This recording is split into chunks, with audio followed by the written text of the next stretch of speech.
بڑے بڑے اکابر صحابہ حضرت عمر رضی اللہ تعالیٰ عنہ سے اکابر صحابہ کسی صحابی کا ہاتھ پکڑتے اور کہتے آؤ ہمارے ساتھ، چلو ہمارے ساتھ، بیٹھو ہمارے ساتھ، تھوڑی دیر مسجد کے ماحول میں اپنے رب پر ایمان لائیں کہ اللہ کے وعدے وہ حق ہیں، اللہ کے ہونے والے وعدے وہ یقینی ہیں، اللہ کے نبی صلی اللہ علیہ وسلم نے جو خبر دی ہے وہ 100% حقیقت ہے اور 100% یقینی چیز ہے۔ اس کا یقین مضبوط کرنے کے لیے مجلس قائم کی، کوئی ہمارا پروگرام نہیں ہے تبلیغ والوں کے پروگرام میں بھی، بلکہ ہم آپس میں جڑیں اور اللہ کے ایسے تذکرے کریں، ایسے تذکرے کریں 100% یقین ہمارے دلوں میں آئے۔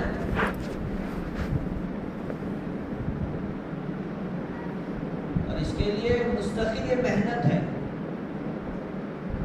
کوئی عنوان اس پر جمع ہو گئے پھر برخاست ہو گئے نہیں، بلکہ مستقل یہ کام ہے کہ اپنی اپنی مسجدوں میں روزانہ ہر نماز کے بعد اس طرح کی مجلسیں ہمیں قائم کرنا ہے کہ لے کر بیٹھے، انفرادی اعتبار سے دعوت دیں، اجتماعی اعتبار سے دعوت دیں، خوب اللہ کے تذکرے کہ وہ یقین حقیقت کے ساتھ دل میں آئے اللہ کے باتوں۔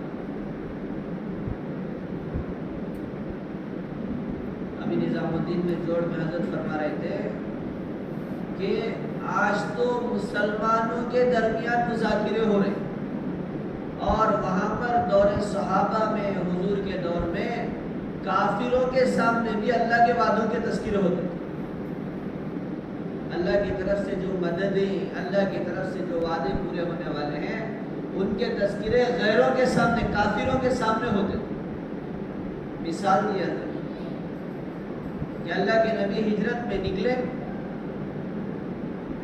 تو راستے میں جب لالچ دی گئی کہ اللہ کے نبی کو پکڑنے پر 100 اونٹ ہدیے میں ملیں گے، تو ایک کافر سراقہ ابن مالک یہ تلاش میں نکلے تو اللہ کے نبی کے قریب پہنچ گئے، تو تفصیلی چیز ہے، لیکن اللہ کے نبی صلی اللہ علیہ وسلم ان کو وہاں پر اللہ کے وعدے سنے، اے سراقہ کہ وہ ملک فتح ہوں گے اور اس کے کنگن تمہارے ہاتھ میں آئے۔ ابھی اسلام قبول نہیں کیے ہیں، کافروں کے سامنے اللہ کے وعدے بتا رہے، ملنے والی بشارتیں بتا رہے، اور پھر بعد میں وہ اسلام قبول کیے۔ پھر اللہ کے نبی کا زمانہ ہو گیا، حضرت عمر رضی اللہ تعالیٰ عنہ کے زمانے میں بہت بیمار ہو، مرنے کی حالت، اور صحابہ ان کے پاس جا کر تسلی دے، سراقہ ہر ایک کو تو مرنا ہی ہے، ہر ایک کو مرنا ہی ہے، تو ان کی تسلی پر وہ جواب دے رہے ہیں کہ ابھی مجھے موت نہیں آئی،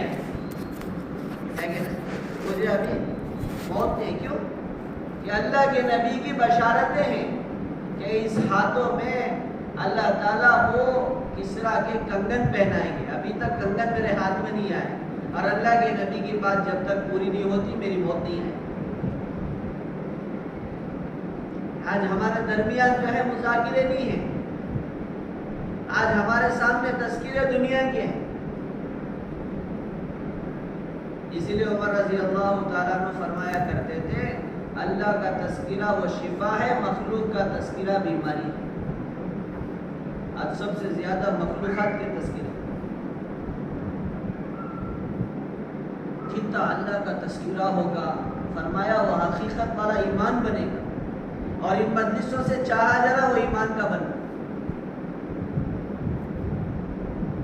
اللہ کے نبی صلی اللہ علیہ وسلم جا کر ہجرت سے پہلے جو قافلے آتے حج کے، ان میں جا کر اللہ کے نبی دعوت دیتے تھے، تو اللہ کے نبی ایک فارس کا قافلہ ہے، اس قافلے میں جا کر اللہ کے نبی نے ان کو دعوت دی، کہا دیکھو مجھے ٹھکانہ دو، میں آپ کے علاقے میں آ کر جو ہے دین کا پیغام لوگوں تک پہنچاؤں گا، کوئی ہمت کرو، مدد کرو.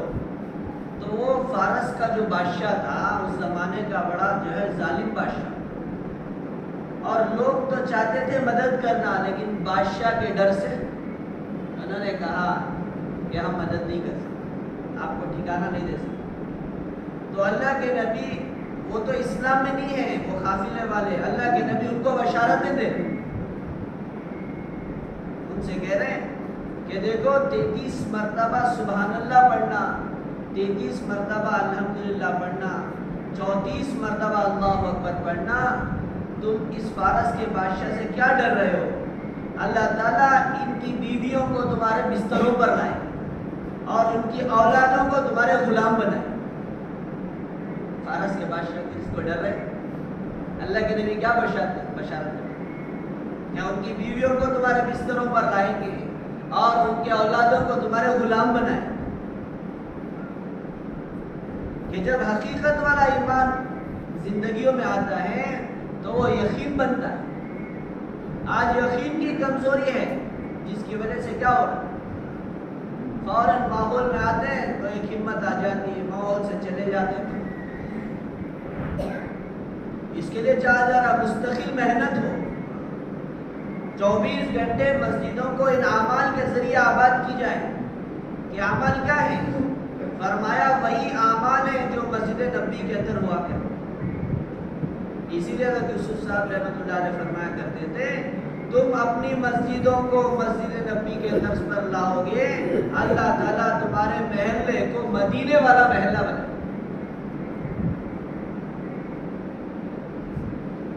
کہ مسجد نبی کے اندر جو اعمال تھے، حضرت نے فرمایا کہ جب اللہ نے نماز کا حکم اتارا تو نماز کا طریقہ بتایا، جب اللہ تعالیٰ نے زکوٰۃ کا حکم اتارا تو اس کا طریقہ بتایا، جب اللہ نے جو ہے حج کا حکم اتارا تو اس کا طریقہ بتایا، اور جب اللہ نے روزے کا حکم اتارا تو اس کا طریقہ بتایا. جب ان احکامات کا حکم اتارنے پر اس کا طریقہ دیا جا رہا ہے، اور جو ان اعمال کی اہم بنیادی چیز ایمان ہے، ایمان وہ بنیاد ہے. روزے کی قبولیت کے لیے ایمان کا ہونا شرط، نماز کی قبولیت کے لیے ایمان کا ہونا شرط، حج کی قبولیت کے لیے ایمان کا ہونا شرط. جب وہ بنیاد بتائی ہے تو کیا ایمان کے محنت کا کوئی طریقہ نہیں بتایا؟ کہ ایمان کے محنت کا طریقہ کیا ہے؟ کہ مسجدوں کے اندر ایمان کے حلقے قائم. اسی لیے حضرت فرماتے ہیں مسجدوں سے بڑھ کر کوئی تربیت کی جگہ ہے ہی نہیں. مسجدوں سے بڑھ کر کوئی تربیت کی جگہ، کہ مسجد اصل تربیت کی جگہ ہے. اسی لیے فرمایا جو مسجدوں کو اپنا ٹھکانہ بنا لیتا ہے اسے ایماندار ہونے کی گواہی. یقینی بات. تو یہ محنت سے یہی چاہا جائے کہ مسجدوں کے اندر وہ ایمان کے حلقے قائم ہوں، وہ علم کے حلقے قائم ہوں، علماء کی صحبت اختیار کی جائے، اپنے عمل کو صحیح کیا جائے. تو یہ محنت کا یہ رخ ہے. اسی لیے کہ یہ کوئی بنا بنایا ہوا کام نہیں ہے، بلکہ یہ کام کا رخ عین سیرت سے ہمیں لینا ہے. اسی لیے حضرت فرماتے ہیں جتنی سیرت سامنے ہوگی اتنی اللہ بصیرت دے گی، سمجھ لیں گے. سیرت کو سمجھ، ہمارے تجربہ کوئی چیز نہیں ہے. عمر رضی اللہ تعالیٰ عنہ کا قول ہے تجربات پر چلنے والے سنتوں کے دشمن. یہ میرا تجربہ ہے، یہ میرا ایکسپیرینس ہے، یہ اتنے سال کی میری محنت کا. بلکہ ہمارے یہاں ایک ایک عمل، ایک ایک چیز وہ سنت سے اور سیرت سے لی. حضرت نے فرمایا مجلس کے اندر فجر میں ایسے جملے تھے حضرت کے، 100 بات کی ایک بات ہے. 100 بات کی کہا کہ امام مالک رحمۃ اللہ علیہ کا قول کہ بعد والے وہ سدھر نہیں سکتے جب تک وہ نہ کرے جو پچھلوں نے کیا. اور پچھلوں سے مراد صحابہ ہے. پچھلوں سے مراد صحابہ کا جو ترتیب تھی، صحابہ کا جو رخ تھا، صحابہ کی جو محنت کا انداز تھا، ہمیں بھی وہی تلاش کرنا ہے.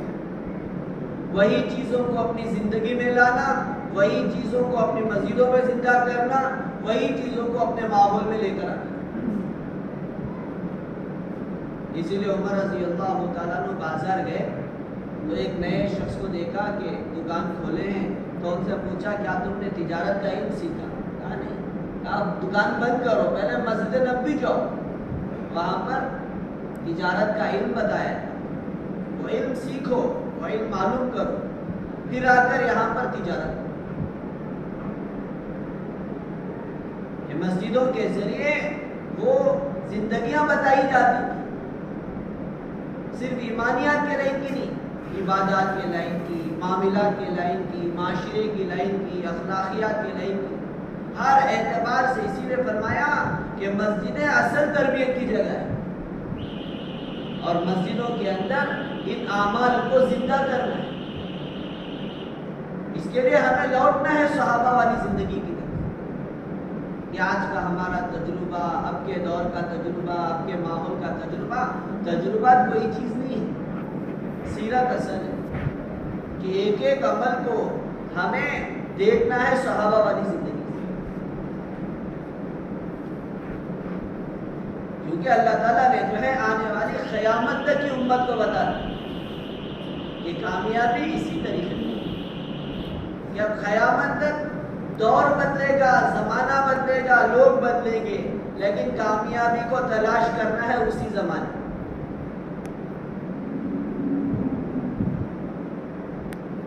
حضرت الیاس صاحب رحمۃ اللہ علیہ کا واقعہ بتا رہے تھے کہ حضرت آخری زمانے میں بہت بیمار ہو گئے. آخری زمانے میں بہت بیمار ہو، تو چارپائی کو جو ہے جیسے ہی نماز کے لیے اقامت دی جاتی تو چارپائی کو حضرت کی مسجد کے اندر لے کر آتے. تو حضرت جماعت کے ساتھ نماز پڑھتے، یعنی اشاروں سے، پھر نماز کے بعد وہ چارپائی واپس باہر لے کر. تو ایک بہت بڑے مفتی صاحب آ کر جو ہے کہنے لگے حضرت میں اپنی طرف سے آپ کو فتویٰ لکھ کے دیتا ہوں. کیا فتویٰ؟ کہ آپ کو اللہ کی طرف سے معاف ہے، آپ جماعت کا اور مسجد کے جو ہے جماعت کے اہتمام کی آپ کو ضرورت نہیں ہے، آپ اپنی نماز الگ سے پڑھیں، کیونکہ پوری زندگی آپ نے عمل تو کیا ہے. اب آپ کو عذر ہے، آپ کو عذر ہے، تکلیف ہے، تو آپ اپنی نماز ادا کریں.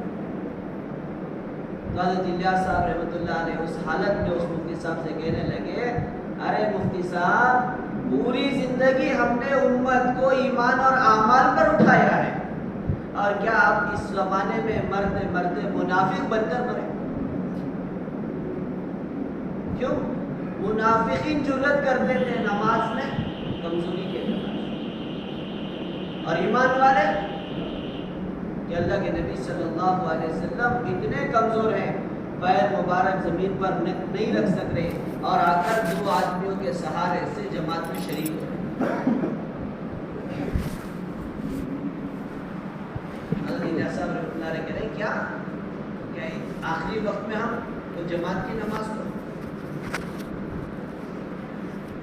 میرے بھائی دوستوں بزرگوں، یہ اصل میں جو ہے سیرت سامنے ہوگی تو ایک ایک عمل پر اللہ کے وعدے بھی سمجھ میں آئیں گے، اس کے فضائل کا علم بھی ہوگا، پھر اس پر قربانی دینا آسان ہوگا. آج کمزوری کیا ہے؟ وہ کمزوری باہر کی نہیں ہے، کمزوری تو اندر کی ہے. ذیل حضرت فرما رہے تھے کہ سب سے بڑا خیر جو ہے وہ اللہ کے ساتھ اچھا گمان ہے، اور سب سے بڑا شر جو ہے مومن کے ساتھ بدگمانی. سب سے بڑا خیر اللہ کے ساتھ اچھا گمان. فرمایا جب بندہ اللہ کے ساتھ اچھا گمان کرتا ہے تو اللہ تعالیٰ براہ راست فیصلے کرتا ہے. حضرت مثال دی کہ نبی کی مثال دیجیے، صحابی کی مثال دیجیے. کہ نبی کی مثال ابراہیم علیہ السلام،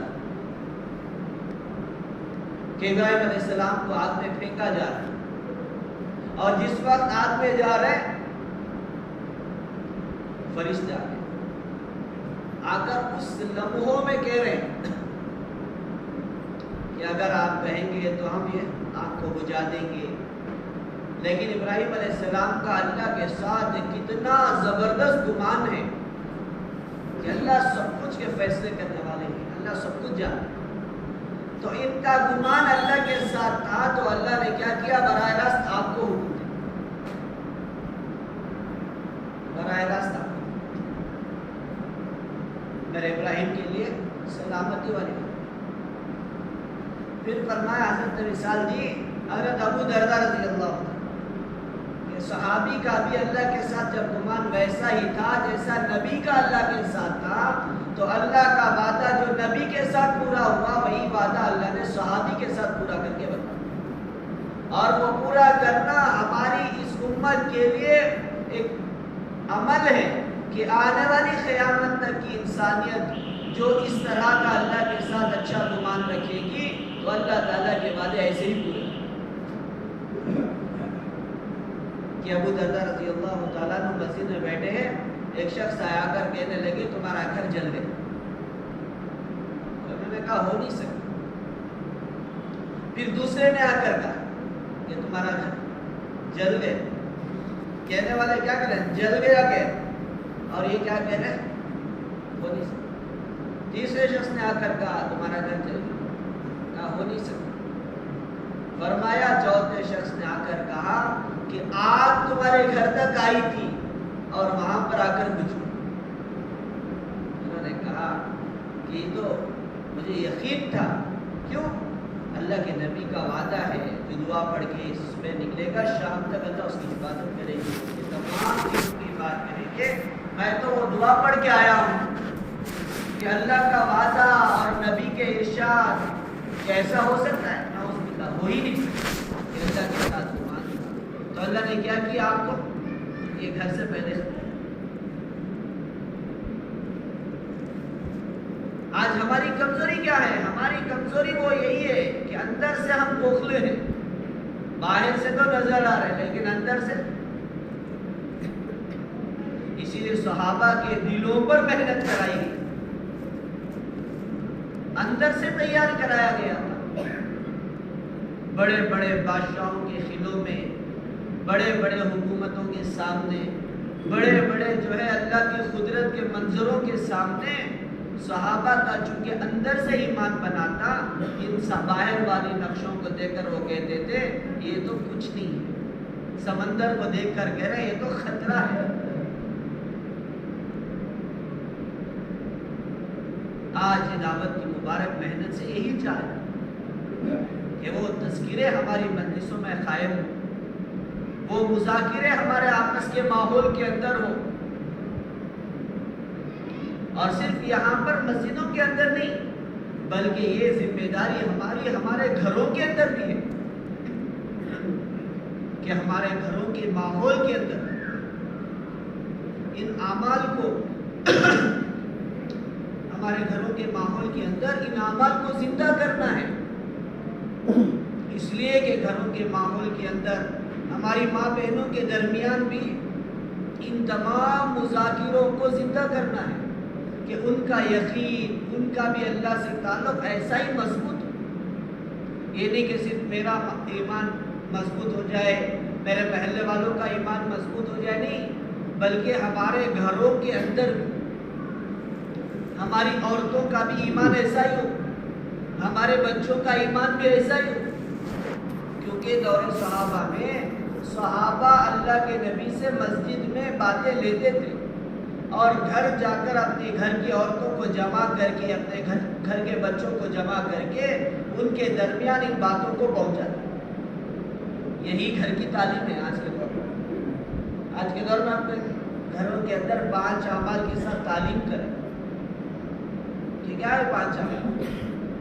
کہ یہی مذاکرے ہیں کہ گھروں کے اندر ہمارے قرآن کے حلقے قائم ہوں، یہ قرآن کے حلقے کوئی نئی چیز نہیں ہے، بلکہ مسجد سے پہلے عمل شروع ہوا تھا یہ قرآن کے حلقے کا۔ اللہ کے نبی صلی اللہ علیہ وسلم آئے غار سے، آ کر جو ہے اما جان خدیجہ کبریٰ رضی اللہ تعالیٰ عنہ کے ساتھ بیٹھ کر جو ہے وہ تمام واقعہ کو بتائے کہ غار میں کیا ہوا تھا۔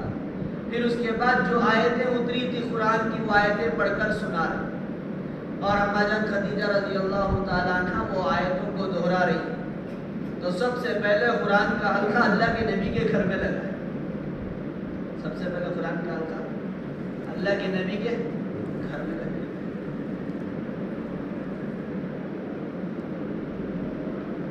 تو گھروں کے اندر وہ قرآن کے حلقے، پھر قرآن گھروں کے اندر جو ہے وہ تعلیم کے حلقے، اللہ کے نبی کے ارشادات، اللہ کے نبی کی باتیں، کہ وعدوں کا یقین ہمارے اندر 100% اتر جائے۔ یہ نہیں کہ ہوگا کہ نہیں، بلکہ ان مذاکروں کے ذریعے، روزانہ یہ تذکیروں کے ذریعے ہماری عورتوں کا، ہمارے بچوں کا، خود ہماری ذات کے اندر وہ 100% یقین مضبوط ہوتا چلا جائے۔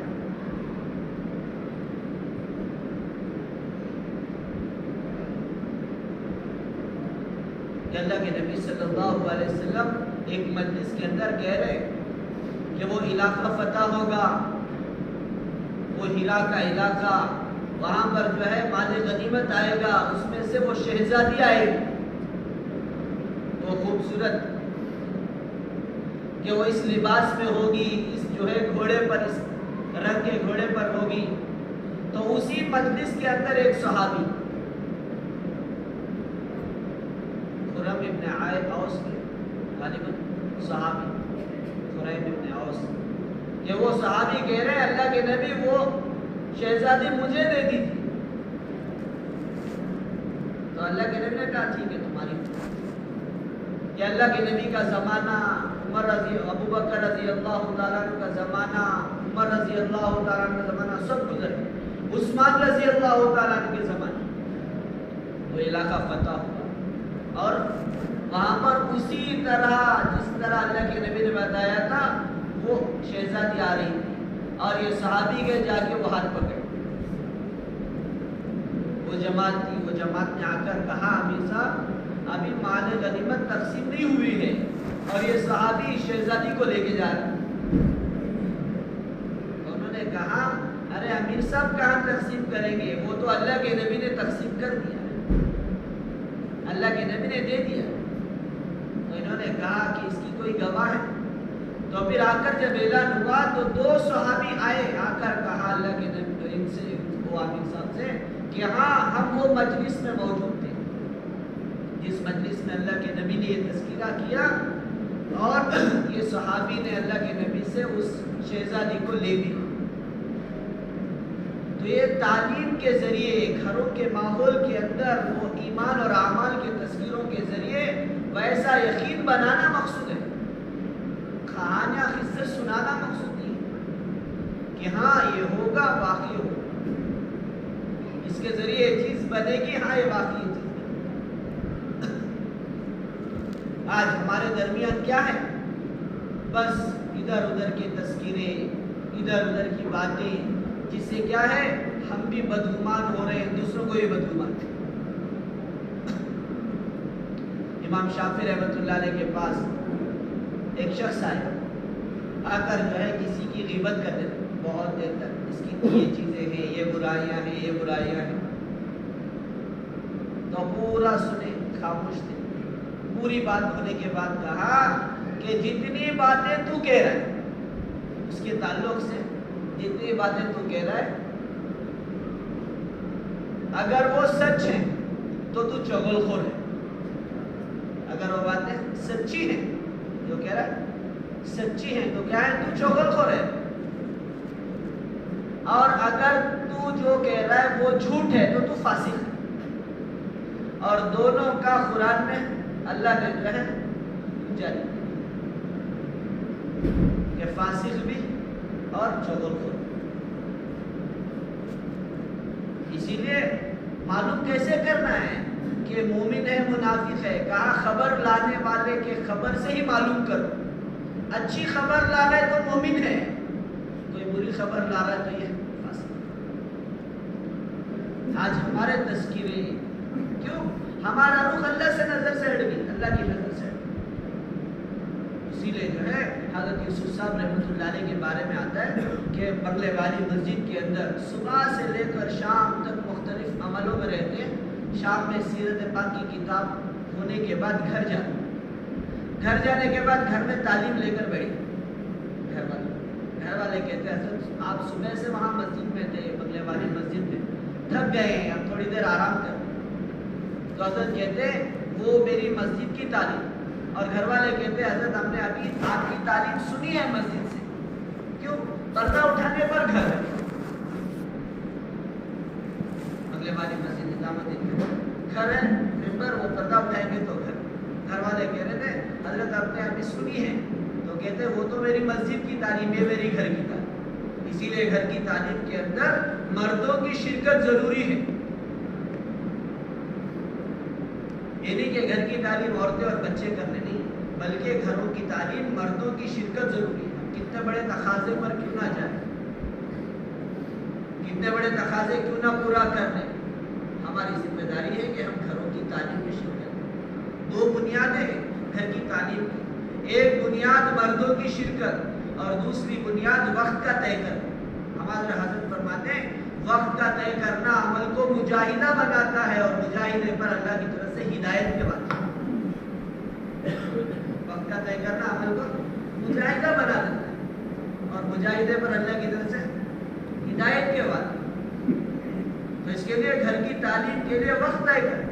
اب یہ تعلیم کے اندر ایک تو جو ہے تجوید کے حلقے اور کتاب کا پڑھنا یقین کے ساتھ، عورتوں کے سامنے، بچوں کے سامنے، چھوٹا بچہ ہے خود کا اسے لے کر بیٹھے۔ کیوں؟ تعلیم کا مقصد کانوں تک بات پہنچانا نہیں ہے، بلکہ وہ ایک نور ہے۔ فرمایا وہ نور دلوں میں آئے گا، فرمایا جب دلوں میں نور آتا ہے تو پھر زندگی کے اندر وہ عمل تیار ہوتا ہے۔ اسی لیے الیاس صاحب رحمۃ اللہ علیہ فرمایا کرتے تھے کانوں تک بات پہنچانا تبلیغ نہیں ہے، دلوں میں بات اتارنا تبلیغ ہے۔ تبلیغ کانوں تک پہنچانا نہیں ہے کہ چلو بھائی کانوں تک باتیں پہنچے۔ ابھی حضرت بتا رہے تھے کہ دعوت کے مبارک محنت کے 3 درجے ہیں، 3 درجے جیسا ایمان کے درجے ہیں، سب سے بڑا درجہ، درمیانی درجہ، سب سے آخر درجہ، ایسا دعوت کے بھی 3 درجے ہیں۔ فرمایا سب سے آخر درجہ استماع، جوڑ مشورے۔ آج جس کے پیچھے ہم سب سے زیادہ لگے، سب سے آخر درجہ۔ اور درمیانی درجہ وہ چلت پھرت ہے، گشتے ہیں، ملاقاتیں ہیں، یہ درمیانی درجہ ہے۔ اور فرمایا سب سے اعلیٰ درجہ وہ دین کی محنت اور رات کی دعائیں، دین کی محنت۔ فرما رہے تھے صحابہ کے دن میں ہنستا ہوا، مسکراتا ہوا چہرہ لے کر بندوں کو اللہ سے جوڑ دیا۔ صحابہ مسکراتا ہوا چہرہ لے کر بندوں کو اللہ سے جوڑ دیا، اور راتوں میں روتا ہوا چہرہ لے کر اللہ کو بندوں سے جوڑ دیا۔ راتوں میں رو رہے اللہ کے ساتھ۔ اور عبد الستار صاحب بتا رہے تھے اثر کی مجلس میں کہ جو تیرا سونے کا وقت ہے وہ تیرا ترقی کا وقت ہے۔ تہجد کے بارے میں تو سمجھ رہا ہے کہ تیرا سونے کا وقت ہے، تھکان دور کرنے کا، وہ تو تیرا ترقی کا وقت ہے۔ بتا رہے تھے کہ آنکھ کا مقصد دیکھنا نہیں ہے، آنکھ کا مقصد تو اصل رونا ہے۔ آنکھ کا مقصد دیکھنا نہیں ہے، اصل تو رونا ہے۔ کہ جو محنتیں ہم کر رہے ہیں اسے اللہ کے سامنے قبول کرا، یہ اعلیٰ درجہ ہے۔ پہلے دور کے اندر مٹھی بھر لوگ تھے، کم محنت تھی، لیکن اللہ سے گہرا تھا۔ آج کیا ہے، اتنی محنتیں ہو رہی ہیں، پھر راتوں کی حالت تو ہمیں خود معلوم ہے، جماعتوں کے مقام کے آج سب سے بڑی کمزوری اللہ معاف فرمائے ہمارے ساتھیوں کی فجر کی نماز۔ محنت کو عنوان کیا بنائے؟ اور اصل محنت کی اعلیٰ سطح کیا ہے کہ دن بھر محنت ہو اور راتوں میں دعا۔ اسی لیے صحابہ اللہ کے نبی اتنا اپنے آپ کو تھکاتے تھے۔ خود اللہ کے نبی کا ہجرت کے بعد کے واقعات لکھے ہیں صحابہ کے اندر کہ اللہ کے نبی صلی اللہ علیہ وسلم ہجرت کے بعد جو ہے وہ دور علاقوں میں جاتے، مدینے کے قریب دیہاتوں کی طرف دور چلے، جا کر ان سے ملاقاتیں کرتے۔ عشاء کی بات کی ملاقاتیں ہیں نہیں کہ ملاقات عشاء کی بات، عشاء کے بعد اللہ کے نبی دور علاقوں میں جاتے، ملاقاتیں کرتے اور ہجرت کے پہلے کے واقعات سناتے۔ اور بہت دیر بعد یہاں پر صحابہ کھا کر تھک کر جو ہے سو گئے، اللہ کے نبی بعد میں لوٹے، اور جب اللہ کے نبی واپس لوٹتے اما جان عائشہ رضی اللہ تعالیٰ عنہ فرماتی ہے اب میں سمجھتی کہ اللہ کے نبی بھی تھک کر آئے ہیں، اب آرام کریں گے، لیکن اللہ کے نبی صلی اللہ علیہ وسلم واپس لوٹتے آ کر مصلی پر کھڑے ہوئے۔ اور کیسے کھڑے ہو رہے؟ فرمایا پاؤں مبارک پر ورم آ جائے، کھڑے ہو رہے۔ یہ محنت، اس کے بعد اللہ کی سطح حضرت فرماتے ہیں اعلیٰ سطح ہے کہ ہم محنت کریں، راتوں میں دعائیں کریں، یہ یقین کے ساتھ ہو۔ اس کے لیے گھروں کے اندر ایک تو تعلیم کی ہونی چاہیے، پھر اس کے ساتھ ساتھ گھروں کے اندر صفات کے مذاکرے ہوں، یہ صفات کے مذاکرے کہ ہمارے اندر وہ صفات آئے، ہمارے گھر والوں کے اندر وہ صفات آئے، ہمارے بچوں کے اندر وہ صفات زندہ ہو، ایمان کا، نماز کا، علم اور ذکر کا، اکرام مسلم کا، اخلاص نیت کا، دعوت و تبلیغ کا، وہ صفات زندگی میں زندہ ہو۔ خالی رٹنا نہیں ہے اور بولنا نہیں ہے، بلکہ زندگی میں لانا ہے کہ امت کے اندر اکرام کے کیا فضائل ہیں۔ حتیٰ کہ اللہ کے نبی صلی اللہ علیہ وسلم نے فرمایا ایک مرتبہ کسی شخص نے آ کر پوچھا اللہ کے نبی اپنے غلام کو کتنے بار معاف کر؟ گھر میں غلام ہوتا ہے، غلام کون؟ آج کی طرح کے غلام نہیں ہے، بلکہ اس زمانے میں غلام وہ تو جو ہے خرید کر لاتے تھے اور پورا ان پر اختیار تھا مالک کو۔ اسی لیے تو بلال رضی اللہ تعالیٰ کو مارا جاتا تھا، خباب رضی اللہ تعالیٰ کو مارا جاتا تھا، اختیار ہونے کی وجہ سے تھا۔ تو پورا اختیار اللہ کے نبی سے آ کر پوچھا اللہ کے نبی غلام کو کتنی بار معاف کر؟ فرمایا روزانہ 70 مرتبہ معاف کر۔ اب غلام کو ایسا معاف کرنا تو گھر والوں کو کتنی بار؟ تو پھر اگر ایسا دین کا ماحول بنے گا تو گھروں کے اندر کیسی آپس میں محبتیں آئیں، اپنے ساتھیوں کے درمیان کیسی محبتیں بڑھیں۔ ہماری مسجدوار جماعتیں کتنی مضبوط ہو، آج تو فوراً کوئی بات سنے ہم نے بدگمانی کر دی۔ تین چیزوں کو اللہ نے حرام کیا، بدگمانی، تجسس اور غیبت۔ فرمایا شروع ہوتی ہے عمل بدگمانی سے، پہلے بدگمان ہوتا ہے، اب اس کے بعد تجسس ہوتا ہے، جاسوس، پھر اس کے بعد غیبتیں شروع ہوتی ہیں، تینوں کو حرام کرا دیا۔ ہمیں تو اچھے گمان لانا ہے، اچھا گمان آئے گا تو اچھا ماحول تیار ہوگا، اچھا ماحول بنے گا تو اچھا عملہ تیار ہوگا، پھر اچھا عملہ تیار ہوگا تو پھر کام میں مدد ملے گی ایک دوسرے کی، اور یہ کام ایک دوسرے کے تعاون سے ہوگا، تو یہ صفات سے تیار ہوگا ماحول۔ تو گھروں کے اندر یہ صفات، پھر گھروں کے اندر تشکیل کا ماحول قائم کر، یعنی ہم مسجدوں میں تشکیل کرتے ہیں، جماعتوں میں نہیں، بلکہ گھروں کے اندر بھی ہمارے بچوں کی، ہمارے بیوی کے ساتھ ہم تشکیل کا ماحول قائم کریں کہ جو صفات کا مذاکرہ کریں گے انہیں سے تشکیل کریں۔ آج بیوی کا نمبر ہے 6 صفات کا، تو بیوی تشکیل کرے گی شوہر کی، بچے کی۔ سیرت میں ملتا ہے عمرو بن جموح رضی اللہ تعالیٰ عنہ کی تشکیل کی بیوی کرے گی کہ لنگڑے پن کی گزر کی وجہ سے آپ اللہ کے راستے میں جانے سے رک رہے ہیں، تو اب وہ بات پر جو ہے انہوں نے جا کر مصلی بچھایا اور دعا کی، کہ اللہ تیرے راستے میں قبول کر اور واپس مت کرو. کہ اللہ کے راستے میں شہید ہو گئے, اونٹ پر ان کی لاش کو ڈال کر لانے کی کوشش کر رہے ہیں تو اونٹ آنے کے لیے تیار نہیں ہے.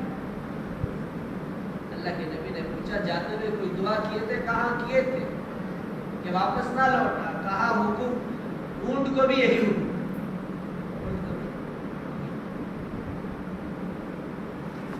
عورتیں بچوں کی تشکیل کرتی.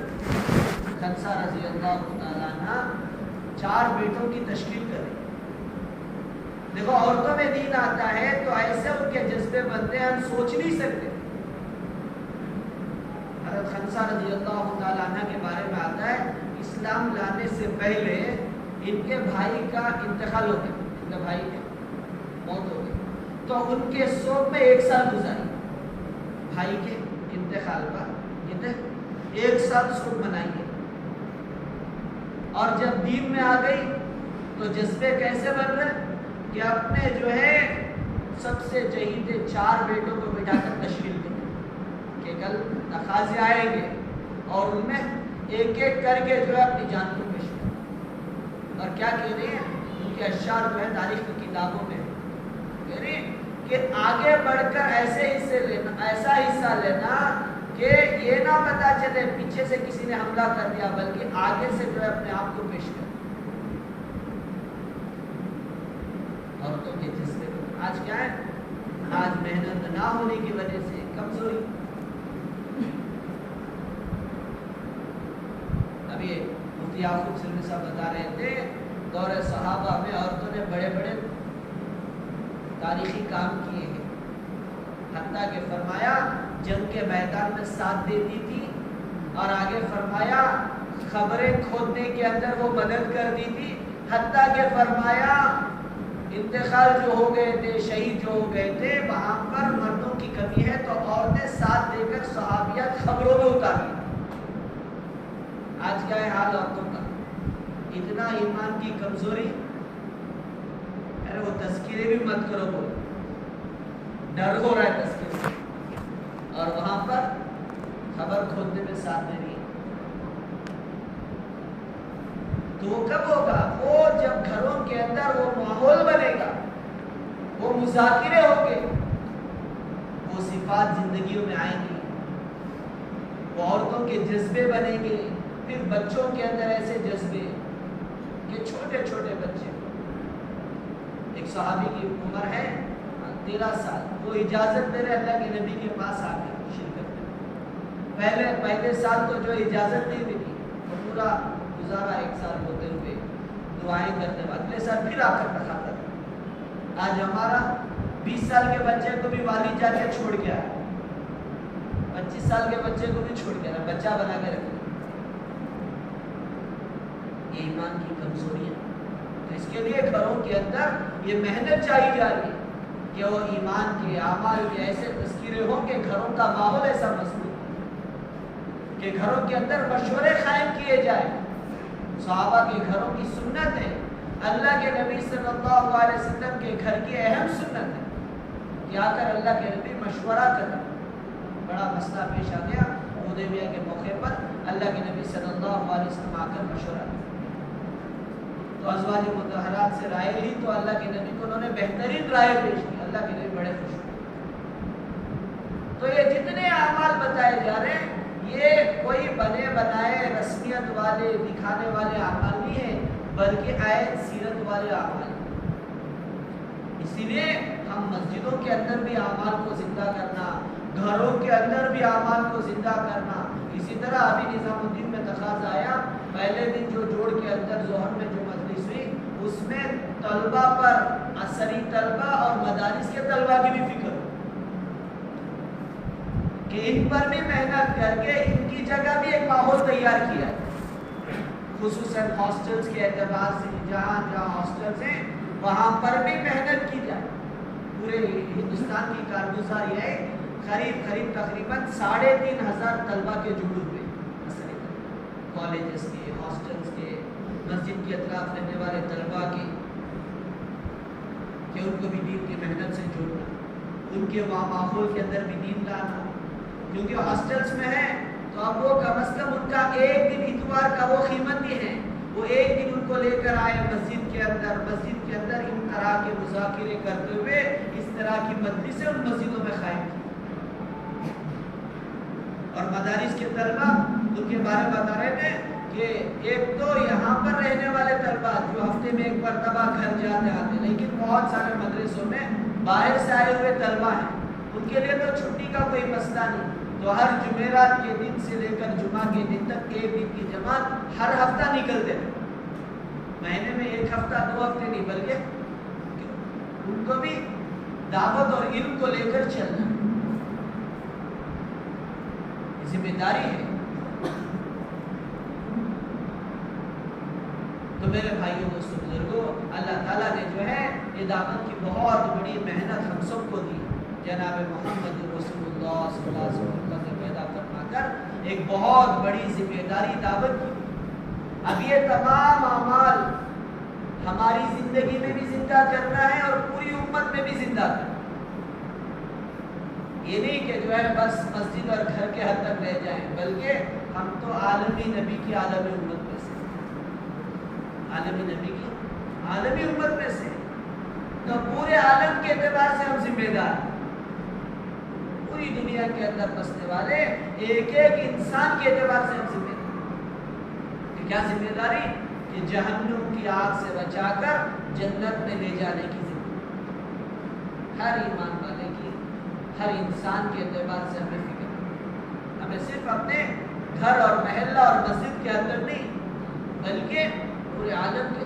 اسی لیے انڈیا صاحب رحمۃ اللہ علیہ فرمایا کرتے تھے، گشتیں اپنے مسجد کے ماحول میں کرو لیکن نیت عالمی کرو۔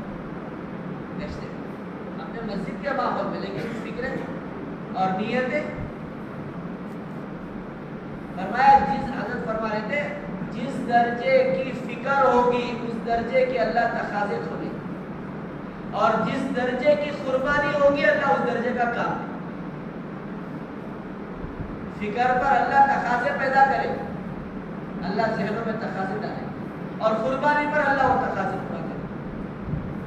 اللہ کے یہاں مال اور عہدے اور ڈگریاں اور صلاحیت دوسری یہ شرط نہیں ہے، اللہ کے یہاں تو بنیادی چیز وہ قربانی ہے۔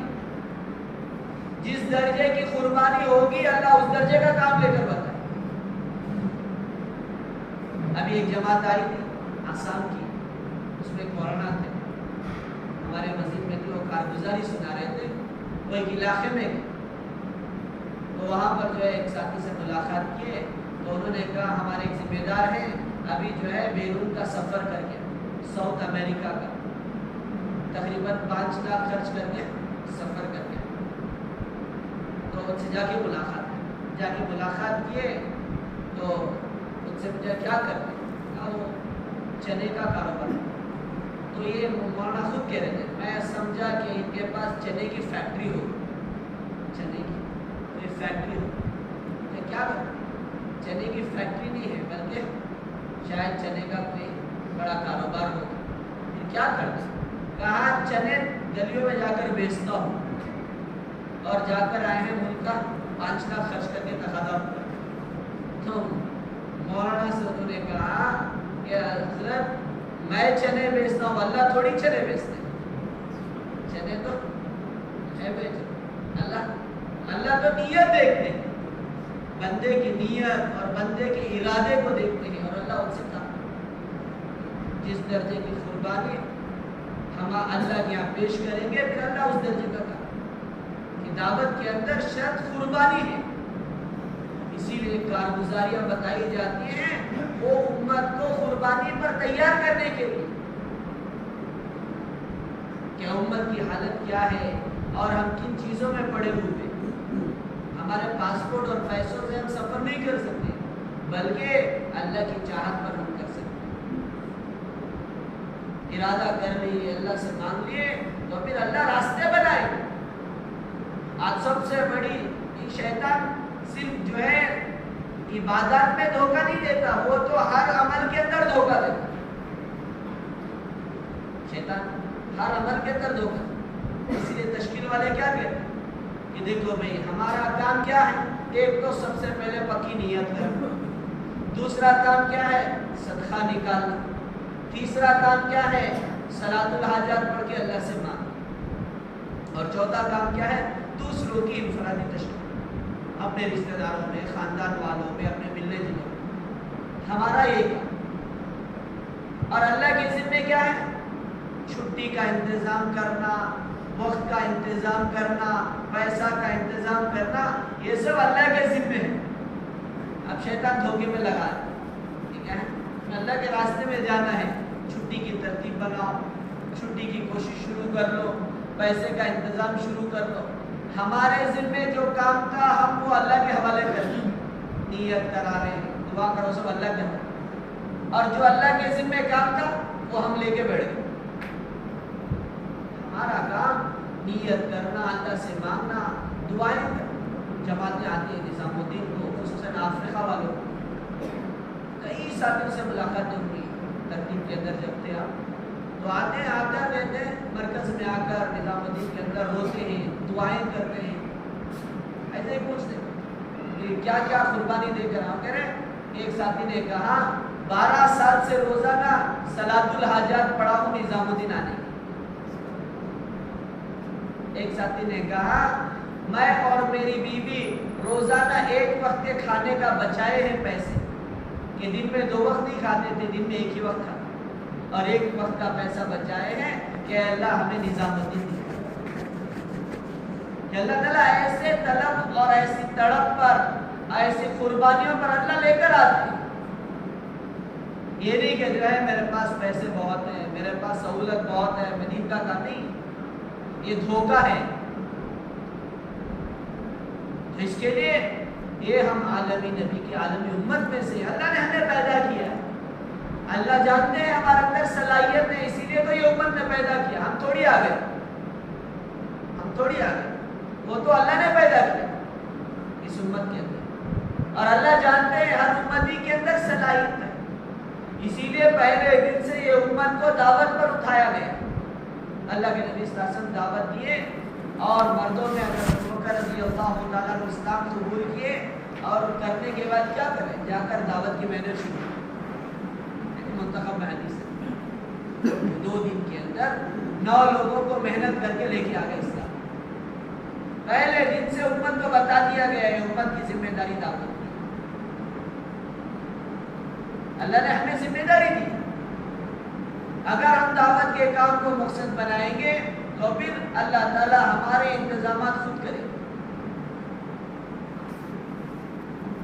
کیونکہ اللہ نے دی ہے صلاحیت، تو اس کے لیے اللہ نے جو ہے ایک بہت بڑی ذمہ داری دی ہے، اپنے جو ہے ذات سے لے کر پورے عالم کے اندر دین کو زندہ کر، پورے انسانیت کے اندر دین کو زندہ کر۔ اب تو جو ہے کتنا، ابھی 200 کروڑ مسلمان ہیں، اور اس میں سے آج علماء فرماتے ہیں 5 سے 10% لوگ نماز پر، نماز جیسے رکوع پر 90% امت نہیں ہے۔ اب اس میں سے دعوت کے اندر کتنے ہیں؟ اب ذمہ داری کتنی بڑی ہے؟ ہمارا کام کوشش کرنا، فکر کرنا، محنت کرنا، دعائیں کرنا، اللہ تعالیٰ کام لیں گے، کیونکہ اللہ کے یہاں یہ دوسرے چیزیں شرائط نہیں ہیں۔ اللہ تعالیٰ جب کام لینے پر آتے ہیں تو اللہ کسی کو خواب کے ذریعے ہدایت دے دیتے ہیں، اللہ کسی سے کام لینے پر آتے ہیں تو اللہ تعالیٰ جو ہے کسی جانور کو ذریعہ بنا کر ہدایت دے دیتے ہیں، اور اللہ تعالیٰ کسی کو ہدایت دینا چاہتے ہیں تو ایک بت کو ذریعہ بنا کر ہدایت دیتے ہیں۔ کئی واقعات ہیں صحابہ، کہ کوئی صحابی آئے، اسلام قبول کیا، کیسے؟ بت نے دعوت دی، کوئی صحابی کو بھیڑیے نے دعوت دی، کسی صحابی کو کسی جزیرے کے اندر جانور نے دعوت دی، اسلام۔ تو میرے بھائیوں دوستوں، دیکھو اللہ نے جو ہے ہم سب پر ایک ذمہ داری ڈالی، ہم عالمی نبی کی عالمی امت میں سے ہیں، تو پورے عالم کے اعتبار سے ہم ذمہ دار ہیں، پورے انسانیت کے اعتبار سے ہم ذمہ دار ہیں، کہ ہماری ذمہ داری پوری دنیا کے اندر چل پھر کر ایک ایسا ماحول تیار کرنا جو ماحول حضور کے زمانے زمانے میں مسجد نبوی اور پورے عالم میں پہنچا، اسی لیے اپنی مسجدوں سے لے کر عالم کی فکر. تو اسلام ترتیب میں تھے تو مفتی یعقوب سلمی صاحب بتا رہے تھے تم اپنی اپنی مسجد وار جماعتوں میں روزانہ فکر کرو، چاہے تمہاری مسجد میں کسی کے قواعد پورا ہی نہ ہو. بیرون جانے کے لیے 3 مرتبہ 4 مہینے لگنا قواعد پورا نہیں ہے. ہماری مسجد وار جماعت میں نئے نئے بچے بیٹھے ہیں، لیکن ان بچوں کو بھی عزائم کراؤ کہ بتاؤ ہماری مسجد سے امریکہ کا تقاضا کون پورا کرے گا، ہماری مسجد سے فرانس کا تقاضا کون پورا کرے گا، ہماری مسجد سے انڈونیشیا کا تقاضا کون پورا کرے گا. کم از کم عزائم کراؤ، انشاءاللہ ایک وقت آئے گا اللہ تعالیٰ تمہاری مسجدوں سے وہ تقاضوں پر وہ عالم کے اندر جماعتیں پہنچائیں. کیوں؟ فکروں پر کام ہوتا. جس زمانے میں الیاس صاحب رحمۃ اللہ علیہ نے بغلے والی مسجد کے اطراف محنت کی، باہر والے اندر آنے تیار نہیں. باہر جو لوگ آتے تھے میوات سے اطراف جو ہے علاقوں سے کام کے لیے آتے تھے، روزی مزدوری کے لیے، تو ان کو جا کر دعوت دیتے، کچھ پیسے دیتے، ان کو بولتے آؤ تھوڑی دیر مسجد کے اندر بیٹھو، کلمہ صحیح کرو، نماز صحیح کرو. وہ وہاں پر تیار نہیں ہے اور حضرت بشارتیں دے رہے. وہاں پر کام شروع ہوا بغلے والی مسجد کے اندر. ایک جگہ جو ہے کوئی دریچے بن رہے، دروازے بن رہے، تو حضرت کہہ رہے یہاں کا دریچہ تھوڑا بڑا کر دو، یہاں کا جو ہے دریچہ تھوڑا چھوٹا کر دو، کھڑکیاں. پوچھا کیوں؟ کہ اس جگہ جو ہے ٹھنڈی کے ملک والے آئے، اس جگہ گرمی کے ملک والے آئے. تو حضرت کی باتوں پر وہاں کے مخیبین جو ہے سوچنے لگے ارے یہاں کے باہر والے آنے تیار نہیں ہیں، اور حضرت کہہ رہے ٹھنڈی کے ملک والے، گرمی کے ملک والے. لیکن حضرت یوسف صاحب رحمۃ اللہ علیہ کے زمانے میں اللہ نے جو ہے ملکوں سے جماعتیں بھیجی، اور یہاں کی جماعتیں ملکوں میں پہنچی. تو وہاں علاقے کے اندر جب ملاقاتوں میں گئے تو وہاں کے لوگ اس زمانے میں تھے، انہوں نے جو ہے ان باتوں کو سن کر ان جماعتوں کو ملاقات کر کے کہنے لگے ارے دیوانے کا خواب تو سچا ہو گیا. ہم اس زمانے میں ان کی باتوں کو مذاق سمجھتے تھے، اور اللہ نے آج ابھی ملک کے جوڑ کے اندر 30 سے زیادہ ملکوں کے لوگ آئے، 30 سے زیادہ خالی ملک کے جوڑ 3 دن کے جوڑ کے اندر، ملک کے مشورے کے اندر. ابھی ملیشیا میں حضرت جی کا پہنچنا ہوا، عالم کا مشورہ تھا، قریب 70 ملک والے آئے تھے. تو اللہ کیسے پہنچا کہ ہماری مسجدوں سے ایسی فکر ہوگی انشاءاللہ. اللہ کی ذات سے امید ہے اللہ ہماری مسجدوں سے عالم کا کام. اللہ کے لیے مشکل نہیں ہے، ہمارا کام فکریں کرنا، کوشش کرنا، محنت کرنا، دعائیں کرنا، اور اللہ تعالیٰ ذریعہ بنا دیں گے ہماری مسجد. اسی لیے اس وقت چاہا جا رہا ہے ہر مسجد کے اندر وہ اعمال زندہ ہو جو مسجد نبوی کے اندر اعمال ہو، کہ مسجد کے ماحول کے اندر لا کر وہ محنت قائم کی جائے، وہ حلقے قائم کیے جائے، وہ مجلسیں قائم کی جائے، جو مجلسیں تربیت کی مجلسیں ہیں، جو مجلسیں ہدایت کی مجلسیں ہیں، جو مجلسوں پر اللہ کی طرف سے مغفرت کے بعد. ان مجلسوں کو ہماری مسجدوں میں قائم کریں گے، پھر اللہ تعالیٰ ہماری مسجدوں سے عالم کے تک. تو اس کے لیے ساتھی ارادے کریں، ہمتیں کریں، انشاءاللہ سارے عالم کے تقاضے. ابھی جو ہے ملک کے جوڑ کے اندر 47 جماعتیں دوسرے سال کی علماء کی نہیں، دوسرے سال کتنے میں سر 50 جماعت امیر صاحب 50 جماعتیں دوسرے سال کی علماء کی. صرف اسے طے کرتے کرتے 1.25 گھنٹہ لگا. ایک چیز پوچھ رہے ہیں، 4 مہینے وہ ملک میں 4. ابھی تو ماشاءاللہ ہمارے جو ہے شہر کی دوسرے سال کی علماء کی جماعت کام کر کے دوسرا سال پورا کر کے آئے. ہمارے جو ہے سوانیہ مرکز کی جماعت دوسرا سال پورا کر کے آئے. تو عالم کے تقاضے، علماء کی جماعتیں. پھر اسی طرح 5 مہینے ملکوں کی جماعتیں، 75 جماعتوں کے رختے یہ 3-4 مہینوں کی درمیان. اور وقت زیادہ ہو گیا تو مستورات کے جو ہے قواعد ویسے ہی رکھے، ابھی پورا نہیں کی. ابھی ہماری جماعت کا بھی ایک پرچہ بھیجا تھا تو ابھی بتایا کہ تحریر ہوا ہو گیا. حجاز ماشاءاللہ ہماری جو ہے بنگلور کی جماعت مستورات کی حجاز جائے اللہ کو. تو اس کے لیے عالم کے بہت تقاضے، پورے عالم سے تقاضے. ملکوں سے آ کر ملک والے آ کر نظام الدین میں تقاضا رکھ رہے ہیں کہ ہمارے ملک کے اندر 5000 جماعتوں کی، افریقہ کے ایک ملک آ کر تقاضا رکھیں کہ 5000 جماعتوں کی ضرورت ہے، 1000 جماعتیں مستورات کی ضرورت ہے، ہزاروں کے جماعتوں کے تقاضے کے ملک والے رکھیں۔ تو اس کے لیے ساتھی ہمت ارادے کریں انشاءاللہ۔ ملکوں کے تقاضے، اپنی ذات کا تقاضا ہے، اپنے ماحول کے اندر دین کو زندہ کرنے کی محنت ہے۔ اس کے لیے جن ساتھیوں کے 3 مرتبہ 4 مہینے لگے ہیں یا پہلے ان کا بیرون کا سفر ہوا ہے، جو بیرون کے قواعد پورا کرے، وہ ساتھی کھڑے ہو جائیں 5 مہینے کے اللہ کے راستے۔